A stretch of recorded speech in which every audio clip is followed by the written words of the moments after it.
High, happy new year সবাইকে। তো আরো একটা নতুন বছর শুরু হয়ে গেল। বছরের শেষ এবং শুরুর দিনটা সবার প্রচুর প্ল্যান থাকে, বাট আমার এই বছর সেরকম কোনো প্ল্যান ছিল না। তো সকাল সকাল গিয়েছিলাম কালীঘাট মন্দিরে পুজো দিতে। আমরা তো তাও অনেকটা সকালে গিয়েছিলাম পুজো দিতে, বাট পুজো দিয়ে বেরিয়ে দেখি একটা বিশাল লম্বা লাইন পড়ে গেছে। এরপর মা ঘরের ঠাকুরের জন্য কিছু জিনিস কেনাকাটি করছিল, তারপর ওগুলো কমপ্লিট হয়ে যাওয়ার পর বাড়ি এসে পুজো দিয়ে দেন ব্রেকফাস্ট করে নিই। তারপর ঘরেই একটা হরর মুভি দেখতে বসেছিলাম।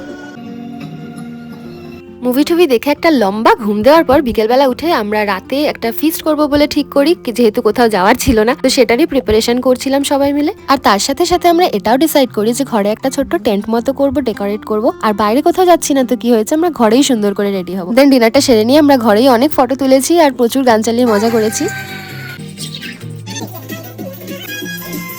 কখনো কখনো কিন্তু কোথাও না গিয়ে ঘরেও এভাবে মজা করা যায়। আমার বছরের প্রথম দিনটা এভাবেই কেটেছিল। তোমরা জানিও তোমাদের কেমন কাটলো। Thank you for watching, by.